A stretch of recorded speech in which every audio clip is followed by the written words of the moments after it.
નમસ્કાર.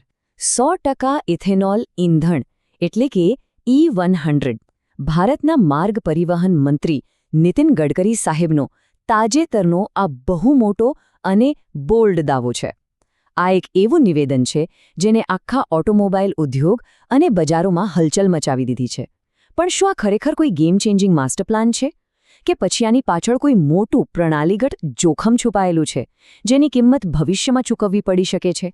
આજના એક્સપ્લેનરમાં આપણે હેડલાઇન્સથી આગળ વધીશું અને ડેટાના આધારે આ નવી નીતિની વાસ્તવિકતાને બિલકુલ સરળ ભાષામાં ડીકોડ કરીશું. આ સમગ્ર ચર્ચાને આપણે 5 મુખ્ય ભાગમાં સમજીશું. પહેલું, E100 ઇંધણ માસ્ટર પ્લાન. બીજું, મોટા મેક્રો ફાયદાઓ. ત્રીજું, એન્જિનની વાસ્તવિકતા. ચોથું, અનાજ વિરુદ્ધ ઇંધણની ચર્ચા. અને છેલ્લે, આગળનો રસ્તો. તો ચાલો સૌથી પહેલા વાત કરીએ આ E100 ઇંધણ માસ્ટર પ્લાન વિશે. કેન્દ્ર સરકારે તાજેતરમાં સેન્ટ્રલ મોટર વ્હીકલ રૂલ્સ 1989માં સુધારો કરવા માટે એક ડ્રાફ્ટ નોટિફિકેશન બહાર પાડ્યું છે. આ કોઈ હવામાં થયેલી વાત નથી. આ E85 અને E100ને કાયદેસર રીતે માન્ય ઇંધણ બનાવવા તરફનું એક નક્કર પગલું છે. પણ અહીંયા એક બહુ રસપ્રદ વાત છે.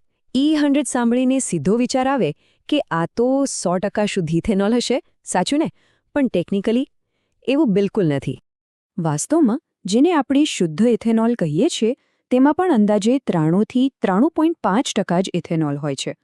ઇંધણને એન્જિનમાં યોગ્ય રીતે કામ કરતું રાખવા માટે તેમાં 5% જેટલું પેટ્રોલ અને 1.5% જેટલા કો-સોલ્વન્ટ્સ એટલે કે સહદ્રાવક ઉમેરવા જ પડે છે. એટલે કે કહેવાતી પ્યોર અવસ્થામાં પણ તેને થોડા પેટ્રોલના ટેકાની જરૂર તો રહે જ છે. હવે આગળ વધીએ અને જોઈએ આખી યોજનાના મોટા મેક્રો ફાયદાઓ. માઇક્રો લેવલથી થોડા બહાર આવીને જો રાષ્ટ્રીય સ્તરે વિચારીએ તો સરકાર પરંપરાગત પેટ્રોલથી દૂર કેમ જવા માંગે છે તેની પાછળનો આર્થિક અને વ્યૂહાત્મક તર્ક બહુ સ્પષ્ટ છે. 85થી 87% આ બહુ મોટો આંકડો છે. ભારત પોતાની કાચા તેલની જરૂરિયાતના આટલા મોટા હિસ્સા માટે આયાત પર નિર્ભર છે. અને આ જ આપણી સૌથી મોટી ભૌગોલિક રાજકીય નબળાઈ છે. જરા વિચારો, મધ્ય પૂર્વમાં સ્ટ્રેટ ઓફ હોર્મુઝમાં જો જહાજોની અવરજવર ખોરવાય તો પણ ભારતના અર્થતંત્ર અને પેટ્રોલ પંપ પરના ભાવમાં સીધો અને મોટો ઉછાળો આવી જાય છે. પણ તેનાથી વિપરીત આ બીજો આંકડો પણ એટલો જ ચોંકાવનારો છે. 1.5 લાખ કરોડ રૂપિયા. ભારતે 20% ઇથેનોલ બ્લેન્ડ એટલે કે E20નું લક્ષ્ય નિર્ધારિત સમય કરતાં વહેલું હાંસલ કરી લીધું છે. અને પરિણામ? વિદેશી હુંડિયામણમાં અત્યાર સુધીમાં અંદાજે 1.5 લાખ કરોડ રૂપિયાની અદ્ભુત બચત થઈ છે. આર્થિક દૃષ્ટિએ આ ખરેખર એક ગેમ ચેન્જર સાબિત થયું છે. આર્થિક લાભો તો છે જ, પણ સાથે પર્યાવરણીય ફાયદાઓ પણ બહુ મોટા છે. ઇથેનોલ એ પેટ્રોલ કરતાં ઘણું સ્વચ્છ રીતે બળે છે. 2070 સુધીમાં નેટ ઝીરો ઉત્સર્જન પ્રાપ્ત કરવું હોય કે પછી એપ્રિલ 2027ના અત્યંત કડક CFE3 ઉત્સર્જન ધોરણો લાગુ કરવા હોય, ઇથેનોલના ઉપયોગ વિના આ લક્ષ્યો સુધી પહોંચવું લગભગ અશક્ય છે. શહેરી વિસ્તારોમાં શ્વાસ લેવા માટે હવા શુદ્ધ કરવી હોય તો કાર્બન મોનોક્સાઇડ અને પર્ટિક્યુલેટ મેટરમાં ઘટાડો કરવો જ રહ્યો, અને ત્યાં આ નીતિ સીધી અસર કરે છે. આ તો થઈ મેક્રો લેવલની વાત. હવે સીધા મુદ્દા પર આવીએ. એન્જિનની વાસ્તવિકતા. એ રાષ્ટ્રીય ફાયદાઓ સાંભળવામાં બહુ જ સારા લાગે છે, ખરું ને? પણ હવે સીધા જ જમીની સ્તર પર આવીએ. રોજબરોજ વાહન ચલાવનારાઓ અને તેમના વાહનોના એન્જિન માટે આનો અર્થ શું છે? અહીં સૌથી રસપ્રદ વાત એ છે કે આ માહિતી સસ્તા ઇંધણની માન્યતાને સંપૂર્ણપણે તોડી નાખે છે. શુદ્ધ પેટ્રોલમાં 34 મેગાજૂલ પ્રતિ લિટર ઉર્જા હોય છે, જ્યારે ઇથેનોલમાં માત્ર 21થી 24 મેગાજૂલ. આનો સીધો અર્થ એ છે કે જેટલું અંતર 1 લિટર પેટ્રોલમાં કપાય છે તેટલું જ અંતર કાપવા માટે એન્જિનને વધુ ઇથેનોલ બાળવું પડશે. એટલે કે ઇંધણ કાર્યક્ષમતાનું ગણિત અહીં બિલકુલ બદલાઈ જાય છે. ઊર્જા ઘનતા ઓછી હોવાને કારણે માઇલેજમાં અંદાજે 25થી 30%નો સીધો ઘટાડો જોવા મળે છે. હવે માની લો કે પેટ્રોલ પંપ પર ઇથેનોલ 70 રૂપિયા લિટર મળે છે.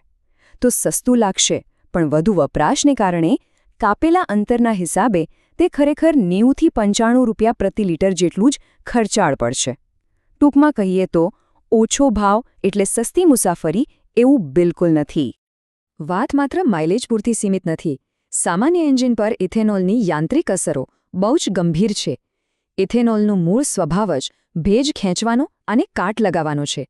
જો તેને આજના સામાન્ય વાહનોમાં નાખવામાં આવે તો તે રબરની પાઇપોને કોરી ખાય છે, ફ્યુલ લાઇનમાં કાટ લગાવે છે અને જૂની ટેન્કમાં જામેલા કચરાને ઓગાળીને સીધો એન્જિન સુધી લઈ જાય છે. શિયાળાની સવારમાં કોલ્ડ સ્ટાર્ટની સમસ્યાઓ અને એન્જિન નોકિંગ પણ એટલી જ મોટી વાસ્તવિકતા છે. તો પછી આનો ઉકેલ શું? આ સમસ્યાઓનો એક જ મજબૂત ઉકેલ છે: ફ્લેક્સ ફ્યુલ વ્હીકલ્સ એટલે કે FFV. આ કોઈ સામાન્ય વાહનો નથી. તેમને ખાસ કરીને આવા હાઈ ઇથેનોલ ઇંધણ માટે જ ડિઝાઇન કરવામાં આવે છે. તેમાં વિશિષ્ટ sensor, upgraded engine control unit એટલે કે ECU માટે નવા સોફ્ટવેર અને કાટ ન લાગે તેવા મજબૂત હાર્ડવેર લગાવેલા હોય છે. જો આ વિશિષ્ટ હાર્ડવેર વિના હાલની કારમાં ઇથેનોલ વાપરી લીધું તો વોરંટી તો જશે જ, પણ લાંબા ગાળે એન્જિનને કાયમી નુકસાન પહોંચવાનું 100% નક્કી છે. અને આ જ વાત ભારત અને બ્રાઝિલ વચ્ચેની તૈયારીઓનો તફાવત બહુ સરસ રીતે સ્પષ્ટ કરે છે. દુનિયામાં જ્યારે પણ ઇથેનોલની વાત આવે ત્યારે બ્રાઝિલનું ઉદાહરણ અપાય છે. બ્રાઝિલે છેક 1975માં કાર્યક્રમ શરૂ કર્યો હતો અને આજે ત્યાં મોટાભાગના વાહનો ફ્લેક્સ ફ્યુઅલ છે. એકદમ પરિપક્વ ઇકોસિસ્ટમ. જ્યારે ભારતમાં 2003થી આની ધીમી શરૂઆત થઈ છે અને આપણે હજુ સંક્રમણના તબક્કામાં છીએ.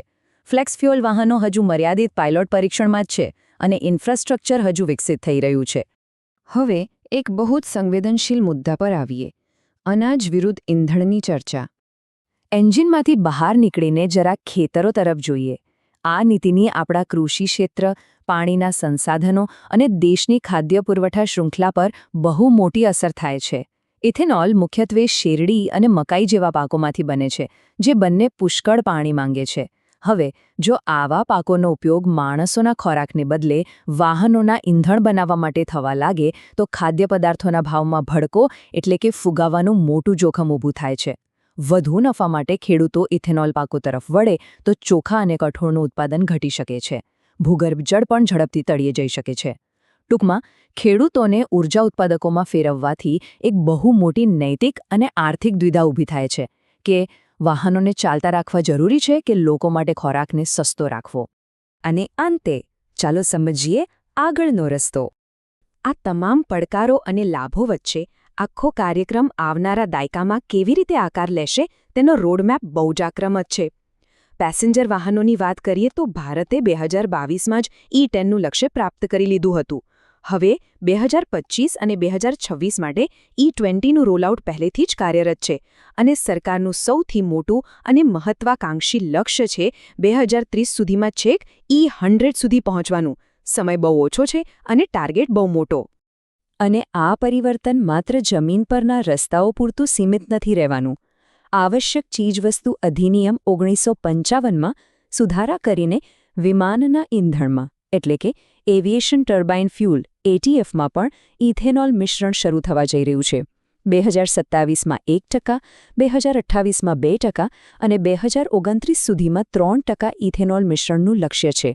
મતલબ કે હવે આકાશમાં ઉડતા વિમાનો પણ આ ઇથેનોલ ક્રાંતિનો હિસ્સો બનશે. આ સંપૂર્ણ વિશ્લેષણના અંતે એક બહુ જ મોટો પ્રશ્ન આપણને વિચારવા મજબૂર કરે છે.